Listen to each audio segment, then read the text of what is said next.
The truth is, I sold my house. My brother-in-law Kevin told my husband. I began, stunned into silence. The person most shocked was my mother-in-law. Why? Why would you do such a thing? Weren't you supposed to come pick me up? Visibly upset, my mother-in-law confronted Kevin. Calm down, Kevin tried to pacify her, starting to explain his reasoning. I'm Sandra. My husband Robert and I do remote work.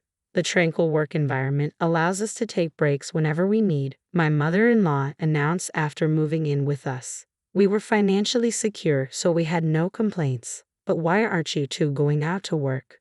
She would often gaze at us disapprovingly, leaving me drained as if we were back at square one. We clarified that we were working remotely, but she cut in. But aren't you just goofing off? I've told Robert the same. Are you even paying attention? When will you both get serious about work?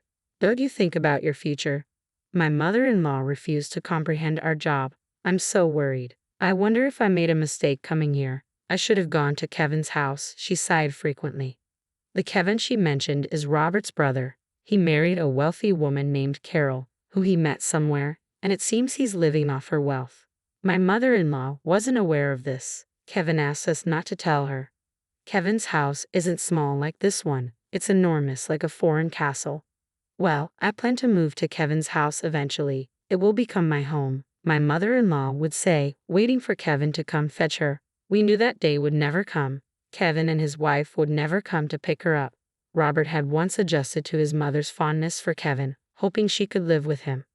However, Kevin refused to have his mother live with him, so she ended up with us. Despite our remote work being dismissed as unemployment, we resigned ourselves to her ways. But an incident occurred that made it impossible to tolerate any longer. Out of the blue, we received a call from Kevin. I'll be coming over this weekend. He hung up before we could respond. What do we do? That guy hasn't changed. Robert and I were puzzled. Overhearing us, my mother-in-law leaned in, looking thrilled. He's coming to pick me up. Help me get ready to move, she said, pulling Robert toward her room. Robert looked troubled. Mom, Kevin isn't coming to pick you up. He probably called because something happened. She snorted, unconvinced. That can't be true. But he didn't mention picking you up on the phone, did he? He just didn't say it, Robert. I'm tired of this house. You probably hope to make me a housekeeper, but that's not going to happen. We couldn't understand why she had such paranoid thoughts. Since coming to our house, she did as she pleased, avoided housework, and lived on the allowance we provided. Well, we weren't going to force my mother-in-law to stay, so we packed her bags as she requested and waited for his brother to arrive. Over the weekend, my brother-in-law and his wife arrived at our home. As soon as they entered, their faces bore suspiciously ingratiating expressions. I had a sinking feeling. Just then, my mother-in-law appeared with eager eyes. You're finally here. Sandra is utterly useless with house chores, so I end up doing everything, and Robert completely ignores me. It's awful, she lamented, brushing past Robert to greet her brother. Don't mistreat Mom, Kevin interjected. We would never do that. We give her an allowance, and she eats whatever she likes. Sandra manages the household chores, Robert replied, his expression conflicted. Kevin seemed skeptical. Robert has always been a bit clueless, probably mistreating Mom without even realizing it, and Sandra doesn't seem very considerate either, my mother-in-law chimed in. Exactly, Kevin really gets me. Robert and I exchanged irritated glances at this conversation. Nevertheless, we decided to be gracious hosts and led them to the living room. We all took our seats around the coffee table, with Robert and me on one side and the couple on the other. Now what? Are you just sitting around? Serve the tea. Huh? I thought you were going to make the tea, mother-in-law. What are you saying? Making an old woman work? Kevin, this is what Sandra is like. My mother-in-law even began fake crying. I was so stunned by her behavior that I couldn't bring myself to respond. After I served the tea, the atmosphere became somber. The truth is, we sold our house. Robert and I were shocked to hear Kevin's words, but the one who seemed most stunned was my mother-in-law. Why? Why would you do something like that? Weren't you supposed to come and pick me up? She asked, flustered, confronting Kevin. He tried to calm her down, saying, Take it easy, before explaining. We were in debt, and selling the house was the only way to clear it. Now we have nowhere to live, so we came to see if we could stay here. What debt? I was trying to start a business, but it didn't work out. Well, these things happen, don't they? Kevin chuckled, somewhat shamelessly. Robert and I exchanged exasperated looks. We just need a place to stay until we find a new home. Please, we have no one else to turn to. The couple bowed their heads together. Our expressions must have been conflicted, but if they had nowhere else to go, we had little choice. We agreed to let them temporarily stay in our house. Got it, Kevin said, still laughing, as he went off to prepare to move their belongings. Once they had left, my mother-in-law sat in silence, deep in thought. Robert and I assumed she was still processing everything. The next day, their belongings arrived promptly. This much. Where are we going to put all of this? It's a problem. We might need to sell some or rent a storage unit, we discussed while moving Kevin's things. During this process, my mother-in-law dropped a bombshell on us. I've been thinking, wouldn't we be more secure in the future if Kevin stays here? So you freeloaders can leave, can't you? Her abrupt statement caught my husband and me off guard. If you insist, I can tolerate Robert staying, but I don't need a wife who can't do anything. Get a divorce and all the space Sandra occupies could be used for these packages, my mother-in-law eagerly demanded, looking to my husband for agreement. What are you saying? He responded, clearly shocked. Soon after, my brother-in-law and his wife arrived.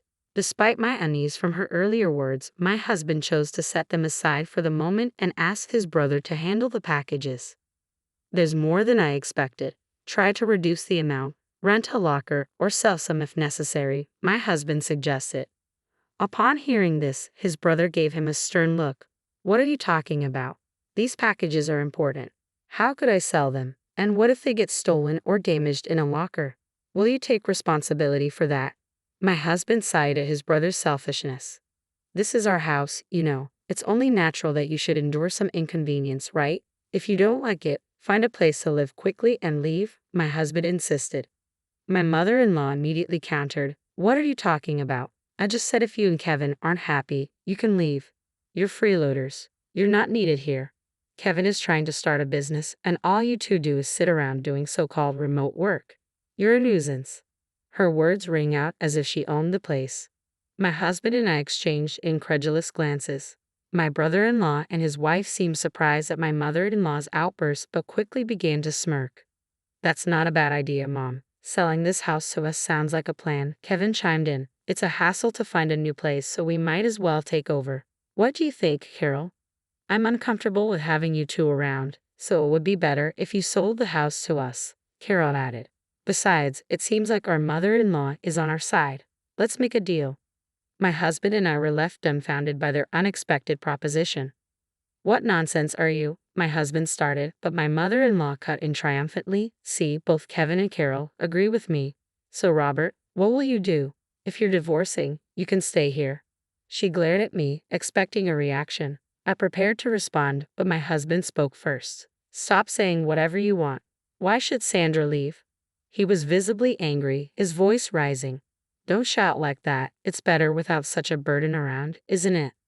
My mother-in-law shot back, but my husband sighed in frustration. You don't understand. This is Sandra's house.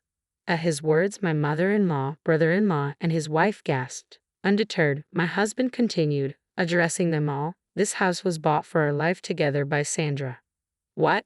What do you mean? Isn't it the husband's responsibility to buy the house? There's no rule like that. Besides, Sandra covers all of Mom's expenses and allowance, I interjected. I took on that responsibility because your pension is minimal. Financially, it wouldn't be feasible otherwise. Robert glared intensely at his mother, who seemed incredulous as she looked at me and chuckled. Absurd. Sandra just sits around on the computer all day. She doesn't even do housework properly. How else could she afford to give me $500 a month if not for my pension? Moreover, Sandra manages my pension. You might have told Robert otherwise, but I'm sure you're dipping into my pension. She stared defiantly at me. I met her gaze firmly. That's not true. I've succeeded in my business endeavors. You're mistaken. Stop spreading lies. Robert should divorce this deceitful wife and come live with me, Kevin and Carol. There's no proof Sandra earns anything. Show us. With that, I retrieved my paycheck and displayed it to her. The sight left my mother-in-law, Kevin, and his wife speechless. We haven't touched Mom's pension since she moved in here. Sandra manages it so she can maintain her independence. But Mom, you've been bossing Sandra around, interfering with her work. That's the problem. If you don't get along with Sandra, maybe it's time for you to leave, Robert asserted firmly. I don't believe any of this, Kevin's wife interjected. We agreed to let you and Kevin stay temporarily, but patience is necessary. Frankly, we didn't want you here in the first place. We only agreed because you begged us, Robert continued, glaring at Kevin and his wife. Kevin and his wife visibly tense, unaccustomed to Robert raising his voice. Just kidding, but seriously, Sandra seems to be doing well for herself. Maybe she can teach me a thing or two about business, right, Carol? Kevin tried to lighten the mood. While we were concerned about living with our sister-in-law, she's proven to be a good person, Kevin's wife added. But my mother-in-law remained steadfast. Don't act superior. You're just lazy. Enough, Robert. You should leave too. Step outside and see how tough the world really is. My mother-in-law, resolute in her stance, refused to listen to reason. Robert and I exchanged exasperated looks. Well, if that's how you feel, we'll pack our things and find a new place. You'll be stuck with the mortgage, but if that's what you want, don't come running to us for help, Robert declared, glaring at Kevin and his wife. If you insist on Mom leaving, maintaining your lifestyle with just her pension will be challenging. But I guess that's your decision, I added. At our words, my mother-in-law flushed red and demanded we leave. Wait, are you serious? We don't have to do this, do we? Kevin's wife pleaded. Yes, we do. If you two are here, we're safe, my mother-in-law insisted fiercely, leering at Kevin. Don't you dare defy me, Kevin. You want to be a CEO, right? Use my pension, start a company and prove yourself. I'll show you what happens when you go against us. Her words were filled with determination. Hearing this, we decided it was best to disengage from her and Kevin's family and left the house. The mortgage remained, but we transferred ownership to Kevin's name. Some time had passed since then. While there was still some lingering tension from that incident, being free from my mother-in-law's criticism had restored some peace to our lives. We had settled back into our usual routine of working from home in our new apartment when my mother-in-law called my husband, sobbing. Kevin has taken my pension and had disappeared. It's been a week and he hasn't returned. Carol and I are alone in the house and we're in trouble. Please help us, she pleaded through tears. After calming her down, my husband asked why Kevin had left. Unable to continue, my mother-in-law passed the phone to Carol. Please call us back. We can't live like this. Ever since Kevin's startup failed and he sold the house we were living in, our parents have cut us off. My dad won't forgive us for selling that house. We haven't been able to reach either of them, Carol explained desperately. Upon hearing this, my husband muttered in a disgusted tone, I knew it. That's unfortunate, but we warned you when we left, didn't we? We won't get involved even if you come to us for help. Report Kevin missing to the police. It's not our problem. With that, he ended the call. I was taken aback, but my husband stated firmly, they brought this upon themselves. And I nodded in agreement. Afterwards, they continued to call my husband's phone multiple times. Frustrated, he finally answered, and Carol tearfully admitted she didn't know how to report Kevin missing. We advised her to contact the police, but even after doing so, Kevin remained missing. Just when we thought they might never find him, we learned that Kevin had been arrested for bank robbery in another state. It was shocking news. He apparently committed the crime to repay his debts. This wasn't his first offense, and he was facing a substantial prison sentence. Carol couldn't return to her parents' home and remained with my mother-in-law in their house. The prospect of divorce hung uncertainly over her amidst her larger worries. She found some stability by registering with a temp agency and managing to make ends meet in her first job ever, despite the challenges. Meanwhile, my mother-in-law faced the harsh reality of Kevin taking all her pension to repay his debts. She started working part-time to cover these unexpected expenses. My husband and I felt sympathy for my mother-in-law and Carol's situation, but we had firmly decided not to intervene or offer assistance. We cut off all communication with them. It seemed they were experiencing the very hardships my mother-in-law had often warned us about. Despite the turmoil caused by my mother-in-law's stay with us, my husband and I were relieved to return to our peaceful days.